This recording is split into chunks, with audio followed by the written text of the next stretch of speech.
Good morning, everyone, and thanks for coming to the second lecture even after attending the lecture yesterday. That's very sweet of you.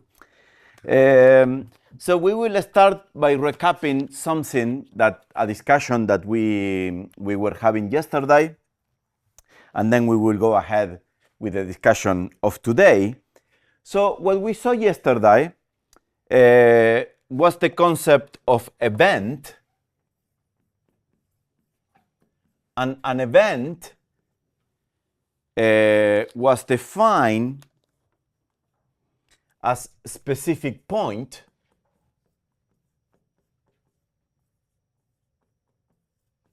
at a given time.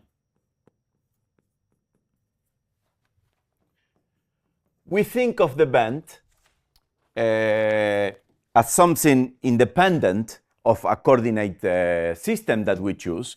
But once we choose a coordinate system, then we can give coordinates to that event, sometimes denoted by E or A or B, in terms of some specific time t, x, y, and z, okay? But we think of an event as something independent. Very much if you have a mountain, okay, you will have some coordinate system, and maybe the Romans will have some coordinate systems, maybe a civilization in 10,000 years will have another coordinate system, but we think of the mountain as independent of the coordinate system, okay? And the same with events. Then we define the following definition, and this is an abstract definition, but it's very useful. Space-time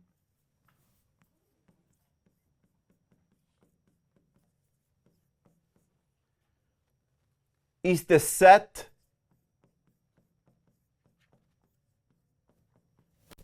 of all possible events.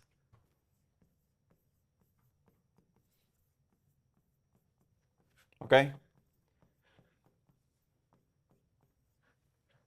Beautiful. You can think of space, the whole universe, as the set of all the points in the universe, no matter how you describe them. We do the same with time, okay? And we think of one thing that we will call space-time. You will see that the space-time becomes super powerful in a special relativity. For now, it is just what it is, okay? Now, topologically, this is just given, let's say, by 4 coordinates in a given frame. So sometimes you can denote this as RT, that denotes is like a real coordinate in time, and 3 real coordinates in space, okay? And we don't write this as an R4, we write it as R cross R3, just to think that there is one coordinate, which is time, temporal, is a bit special, and the other 3 are special ones. Okay? Any questions? Very nice. Now, then, once you have this definition, you can now, we can think of paths in a space-time.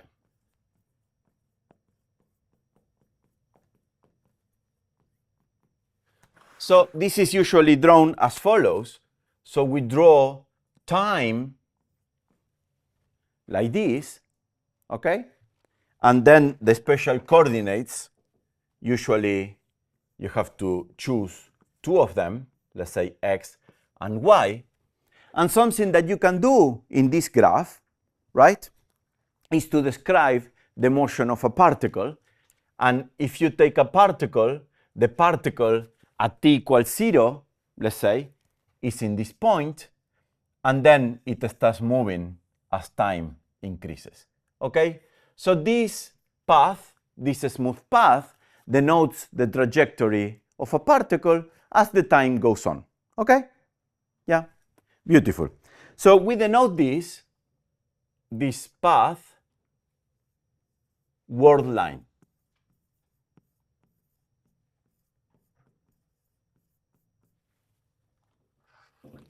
So the word line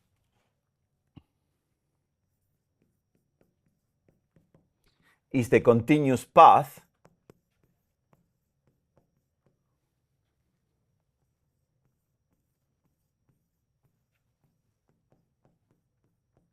through a space-time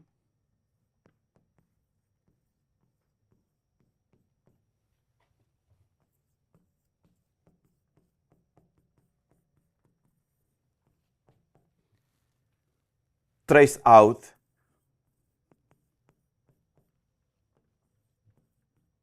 by a particle.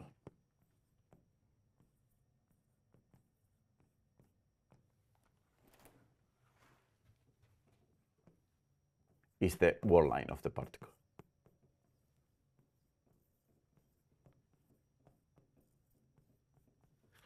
Okay?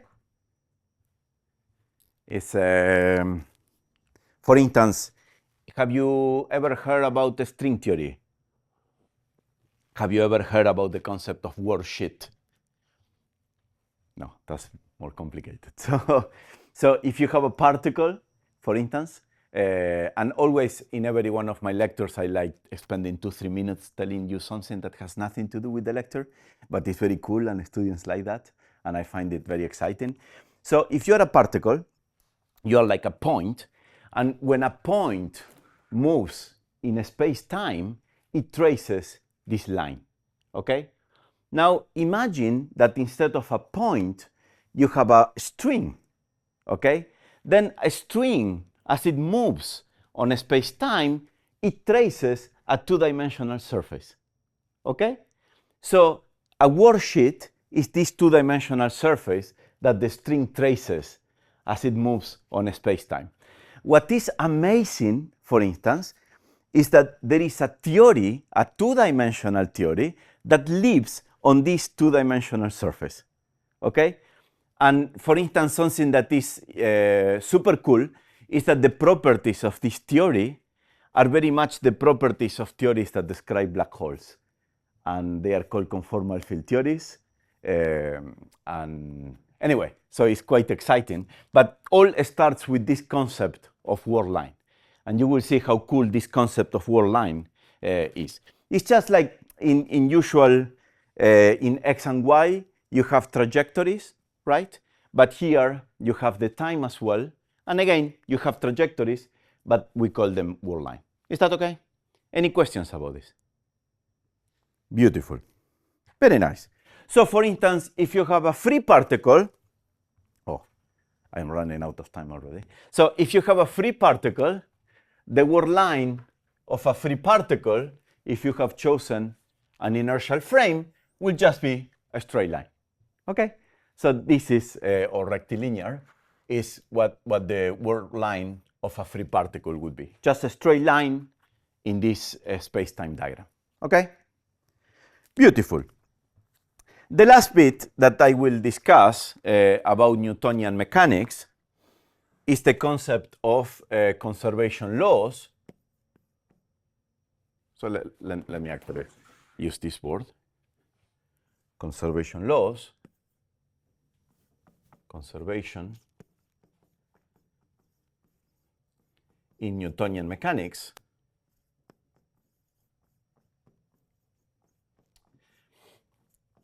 And basically, we are imagining what we call a scattering process.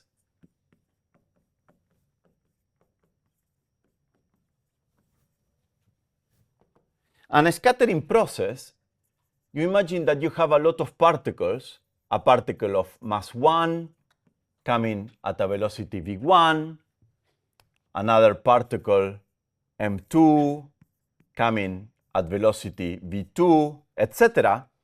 And these particles interact somehow. They can smash each other. And then, after they interact, some particles come out. Now, it could be m3, v3, etc. Okay? Then, if you have such a process, there are things that are conserved. Okay? You are familiar with this from your course on classical mechanics. And the first thing, let's say if we choose a notation, sorry. So here, let's say you go up to mk, vk, and here you start, I apologize, k plus 1, k plus 1, k plus 2, k plus 2, etc. Then something that you know, for instance, is that the mass is conserved. So if you sum all the masses before and after the scattering, all the masses are the same. The sum of the masses is the same. So you could have a process where one particle breaks into two, or two particles join into one, but the sum of the masses are the same. So this is conservation of mass. Then you have another conservation, that is the conservation of linear momentum.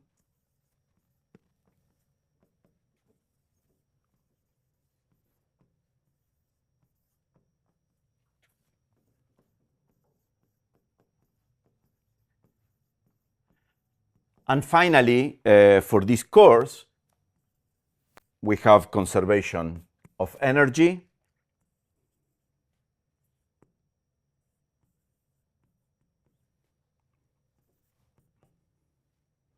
And we are assuming that we only have kinetic energy.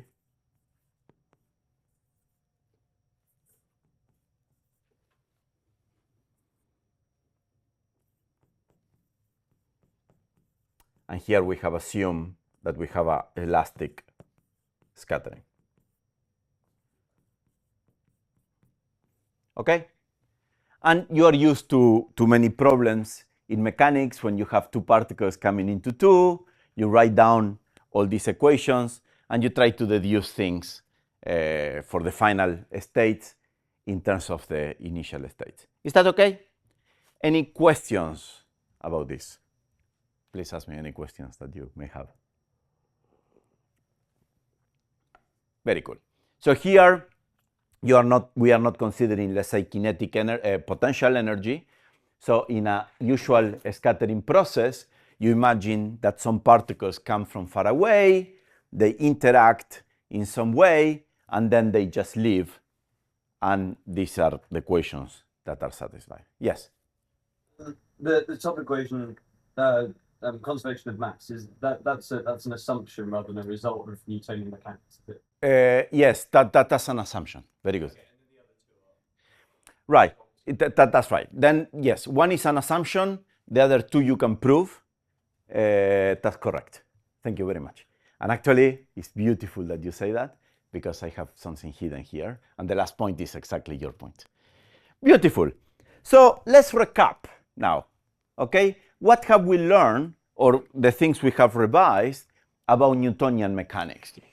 And the things we have revised, we can kind of write them down in terms of the principles of Newtonian mechanics. Okay? Now, the principles of Newtonian mechanics, they say the following. There is a preferred class of frames, which are these inertial frames. Okay? A frame is inertial if and only if the inertial law holds for every free particle.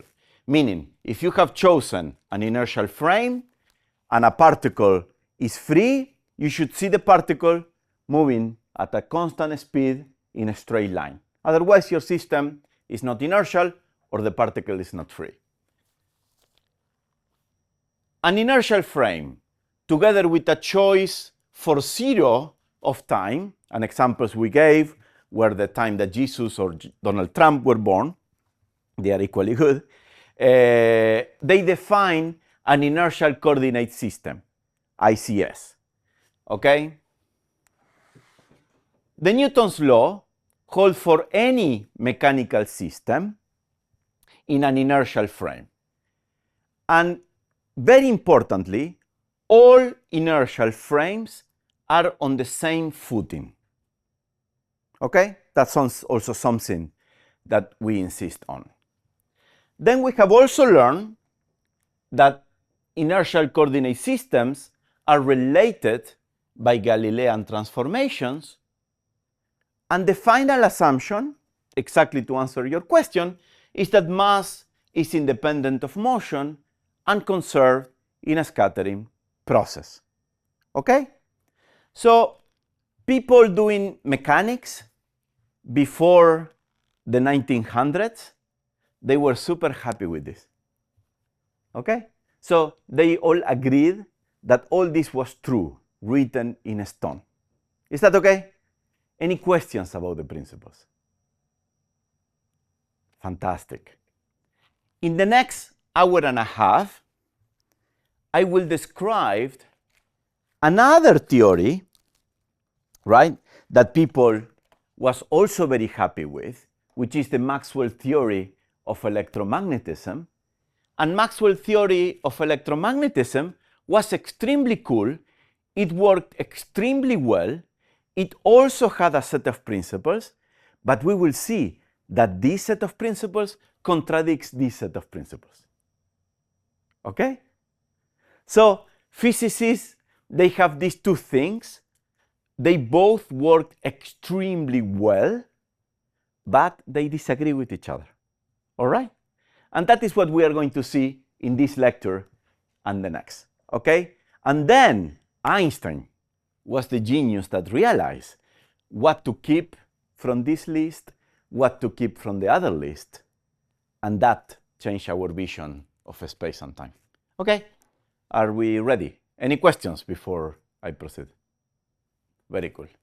So beautiful. So let's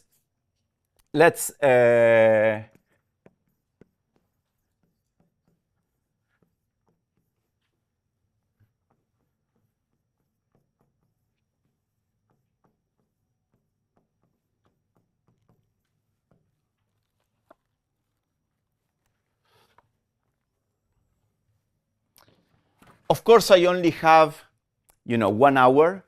I will not be able to teach you electromagnetism in 1 hour, but we will have a discussion that will be self-contained, okay? But I strongly recommend you to learn more if you want to learn more. It's a beautiful subject. You can also ask me as many questions as you want at the end of the lecture, and I will be happy to answer. This or anything related to physics or math, actually. Beautiful. So the Maxwell theory of electromagnetism has two elements. The first element is that we have charged particles.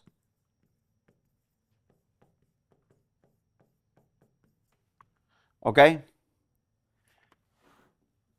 The second element is that it is a theory about electric and magnetic fields. These electric and magnetic fields are usually denoted with E and B, and they are 3D fields, so they have 3 components. And in general, they can depend on time and also on X, Y, and Z. But sometimes we will forget about this explicit dependence, just for the notation not to be too heavy. The charge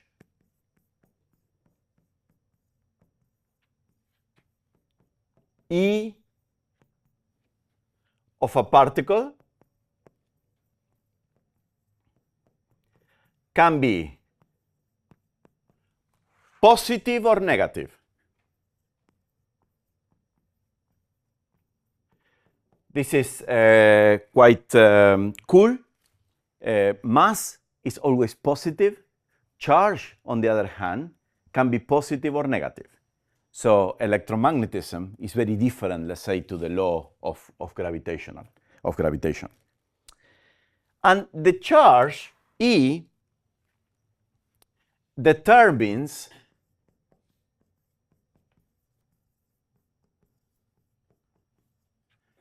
how much a particle feels the electromagnetic fields.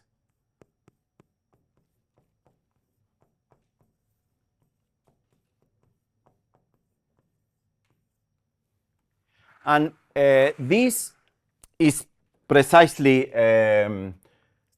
described by the Lorentz force. So there is a very nice formula.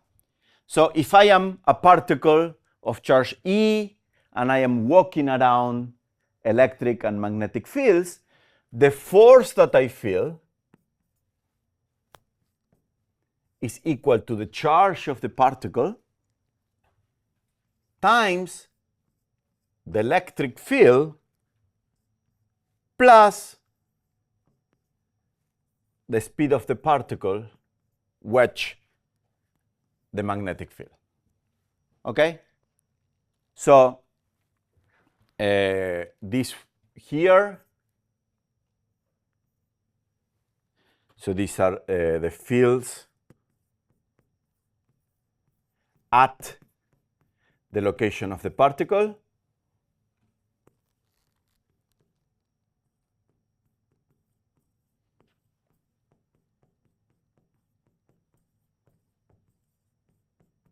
And this one here is the velocity of the particle.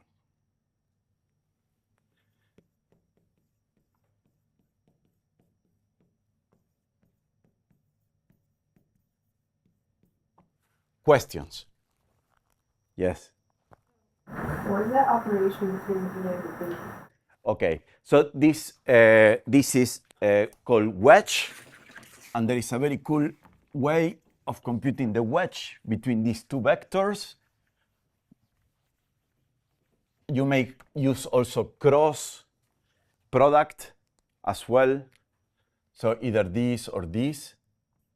But basically, if you have two vectors, A cross B, this is the determinant of AJK, where these are the components along 1, 0, 0, 0, 1, 0, and 0, 0, 1.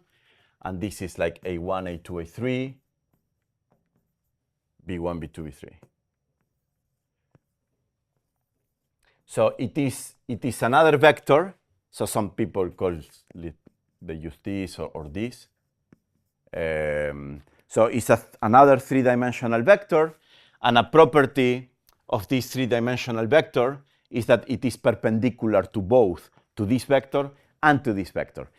In graphs, if you have a vector A like this and B is like this, if you do A tensor B or A wedge B, it's a vector like this, which is perpendicular to both of them.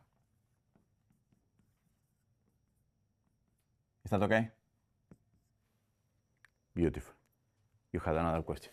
Ah, fantastic. Okay. Is that clear? Is this notation better than the other one? No. Okay, sorry. Thank you. Beautiful, yeah. I am a physicist. We use that.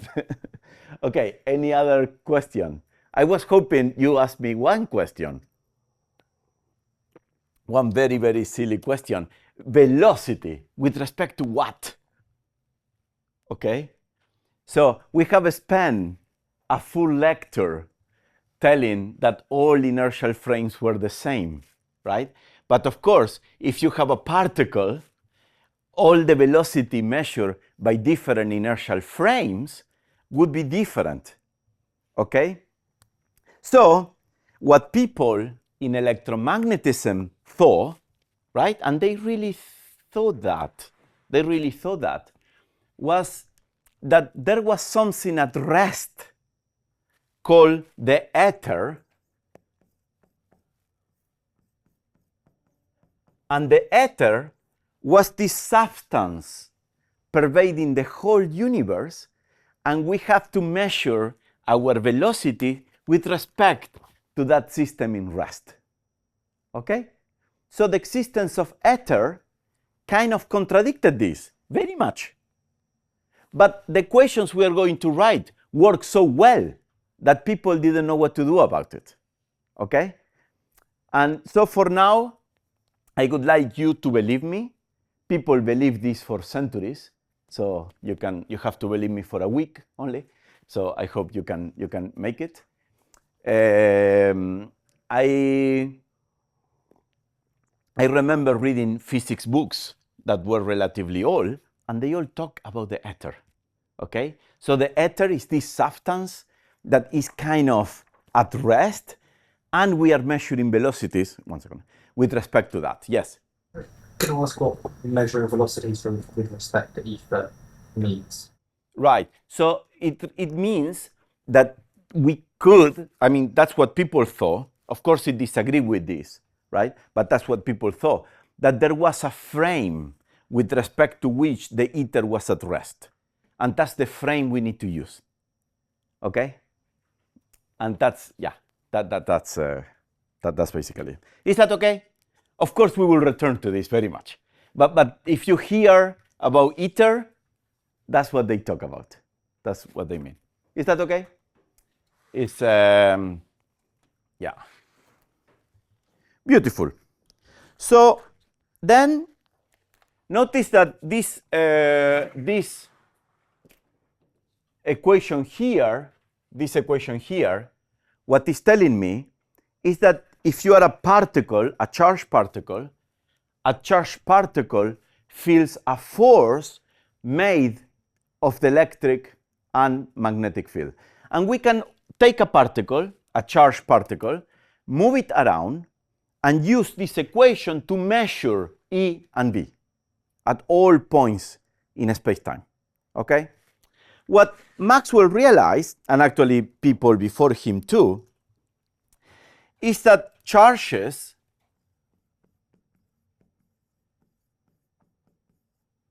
also produce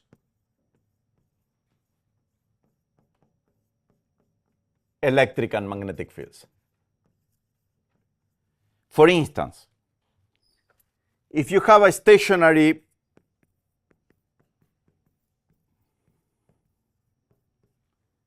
point charge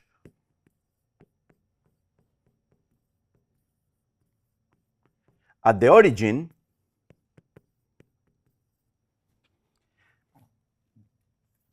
E, then the electric field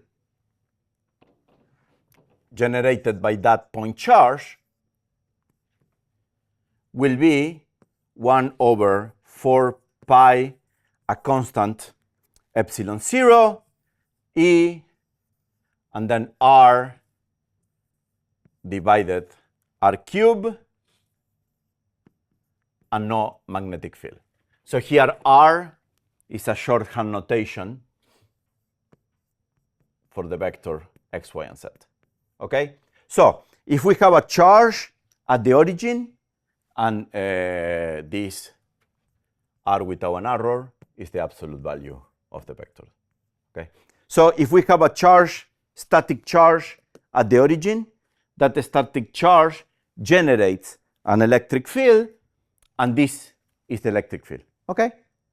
So for instance, if you put a second charge, the second charge feels the force feels the electric field of the first charge, and if you plug this here, this is exactly the Coulomb force between two charges.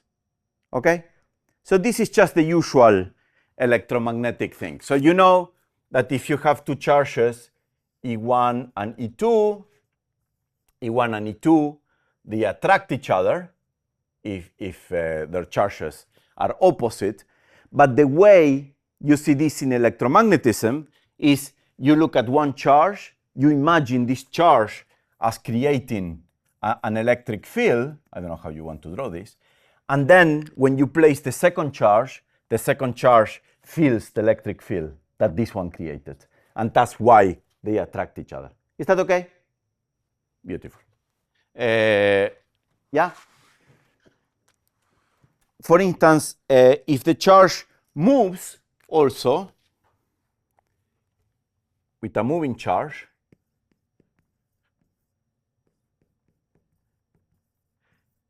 then generates also a magnetic field.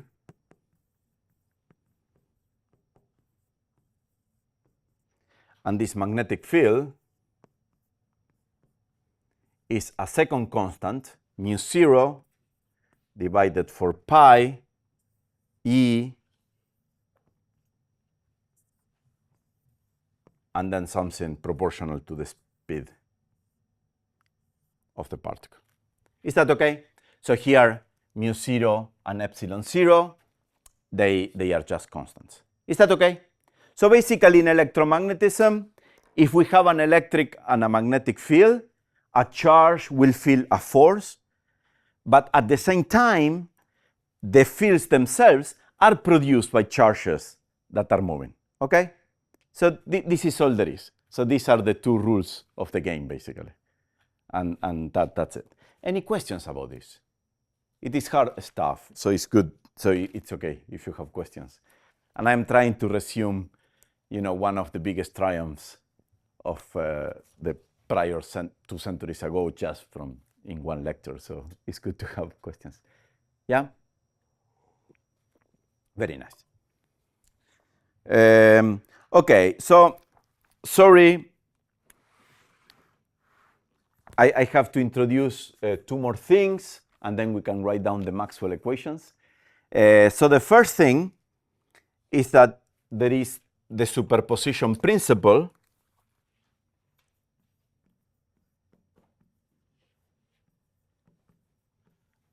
And this is very cool and very easy. So the E and V generated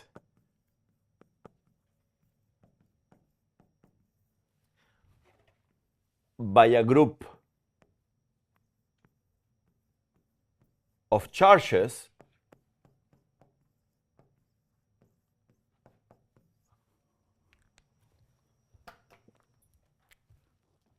is equal to the sum of the E and B generated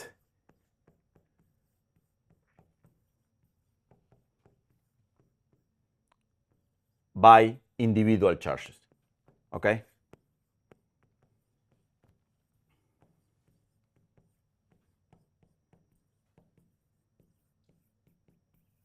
So if you have E1, another E2, let's say, here, etc., you can just calculate the electric field as the field generated by this plus the field generated by this.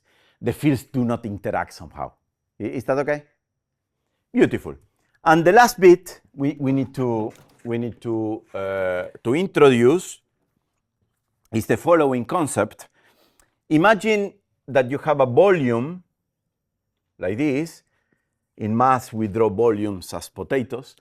And in this volume, we have charges. Let's say charge E1 moving at the speed, at velocity V1, E2, E3, etc. Then, in this volume, we can define a charge density, okay? And the charge density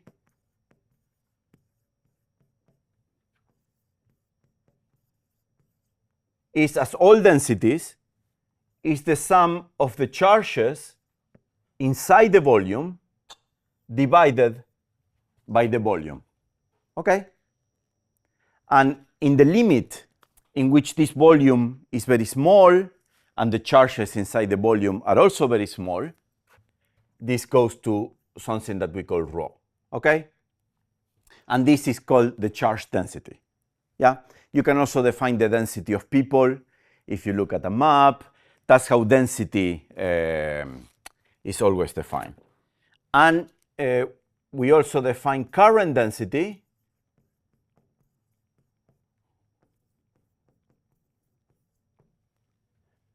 which is the same, but you multiply by the velocities and divide by the volume in the limit in which the volume is 0. This is this quantity. Is that okay? Yeah? Any questions about this? So this is a continuous way of defining charge density and current density. The Maxwell equations are written in terms of this charge density and current density, but they simply describe how much charge you have per unit volume in a small volume, okay? So this is how much charge per unit volume and how much charge times the velocity of the charges per unit volume, okay? Beautiful.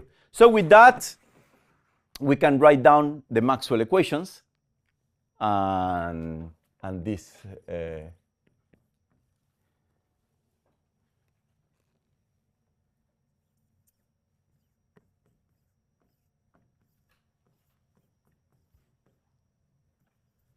so imagine that you have a bunch of charges moving. They will be described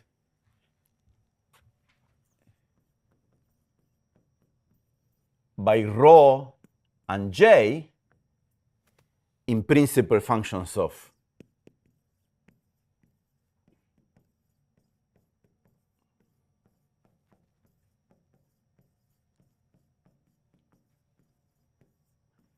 t and x, y, and z and position. Then, based on experience, experiments, and etc., Maxwell wrote down the following system of equations. The divergence of E is equal to rho over this constant E0. The divergence of B is actually equal to 0.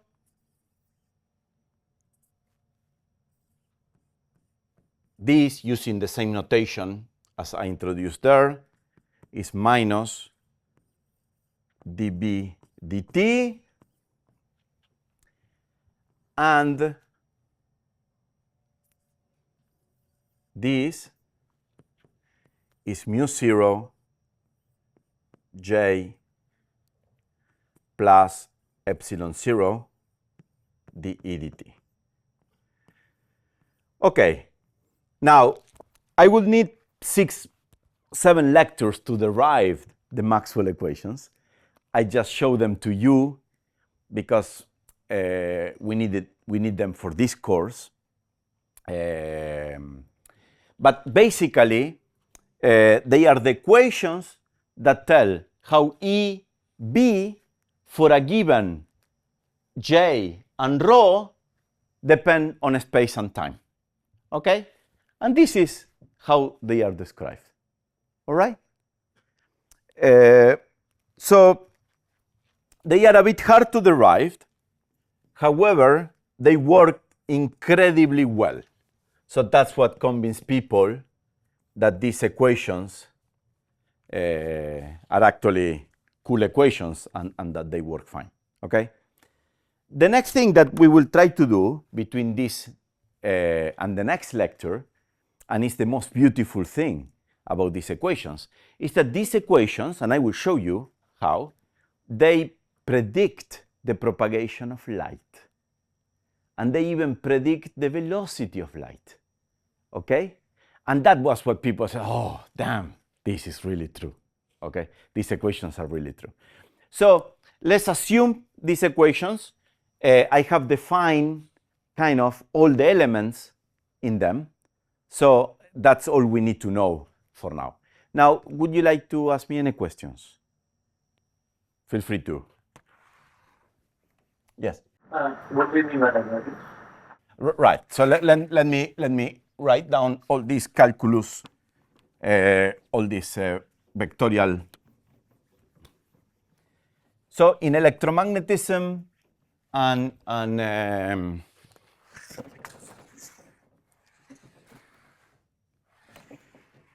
yeah, here is good.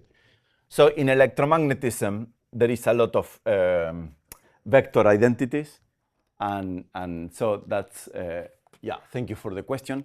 So basically, if you have a vector, let's say a vector E, you can define a scalar, which is defined by this. And this basically, imagine that you have dx, dy, dz, and you dot it with E1, E2, E3, which are the three components of the vector E.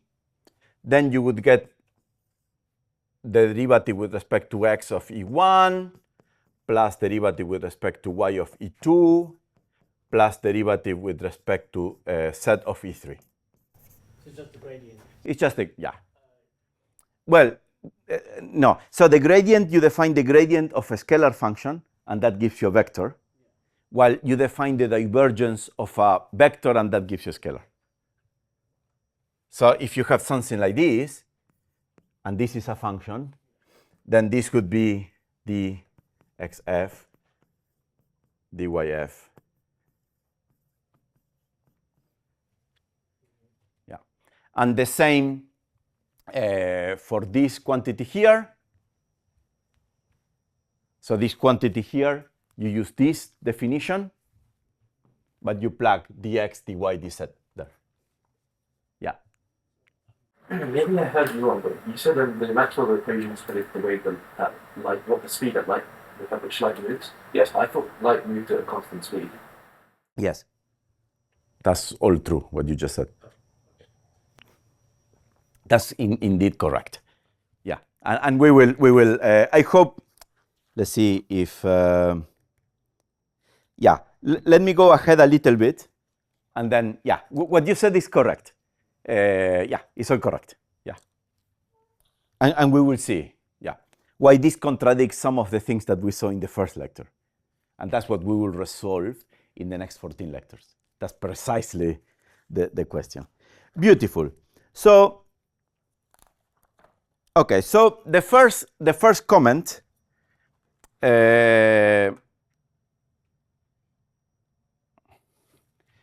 let me go straight to the introduction of electromagnetic potentials in the last 5 minutes.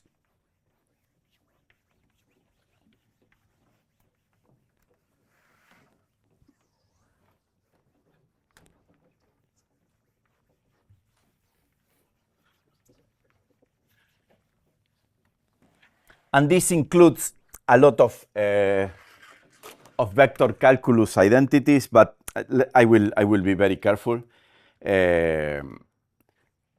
Okay, so the idea of potentials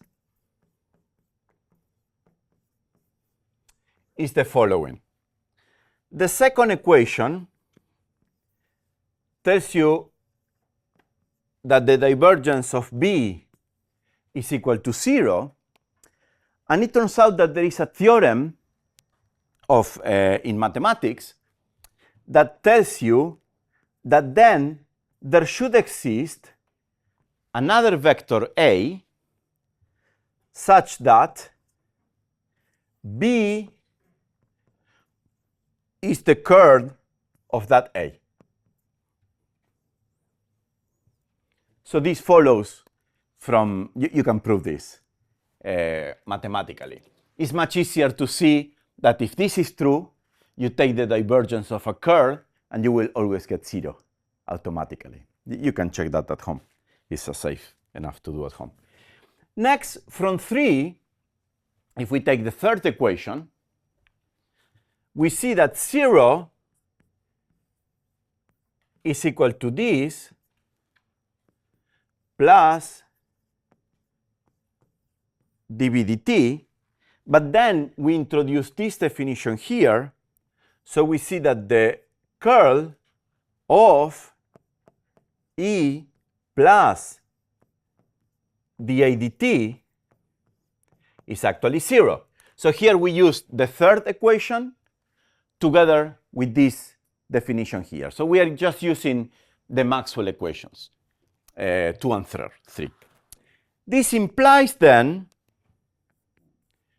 that there exists an scalar function phi such that this object here is the gradient of this phi. And people put some minus sign just for fun. Okay? Beautiful. So if we get this equation and this equation together, these two equations imply that B can be written in terms of another function, which is just given by this, and E then can be written as minus this minus dA dt. These two functions, this vector A and phi and the scalar function phi, are called the electromagnetic potentials.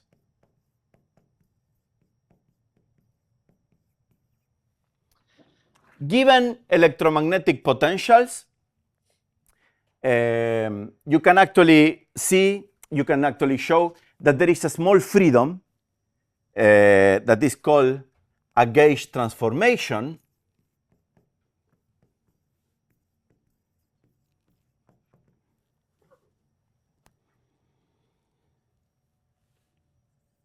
such that A goes to A plus the gradient of a function, and phi goes to phi minus the derivative of this function with respect to t. And something that actually you can see is that the electric and magnetic field do not depend on this function. So you always have the freedom to change the potentials by this gauge transformation. Okay? Beautiful. So now 3 more minutes and we are done.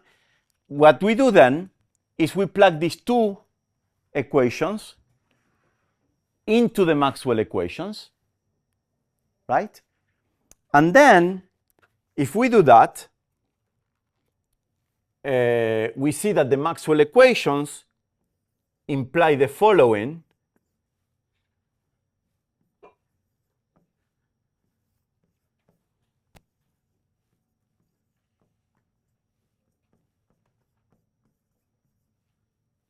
Rho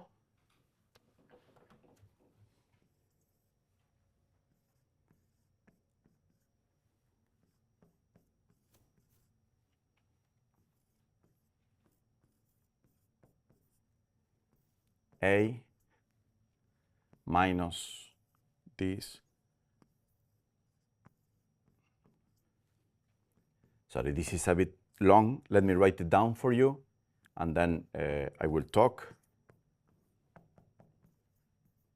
0J. So this is just what we get if we plug these two definitions into the Maxwell equations. We get this too. And here I have introduced a random letter that I call C, such that 1 over C squared is equal to epsilon 0 mu 0. I could have called this A, B, okay, but I'm just calling it C. Pedro, I could have called it Pedro, but I am calling it 1 over C squared, okay? And now we use these gauge transformations to set this to 0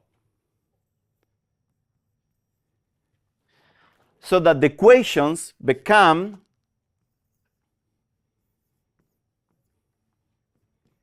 this one. And a similar equation for A.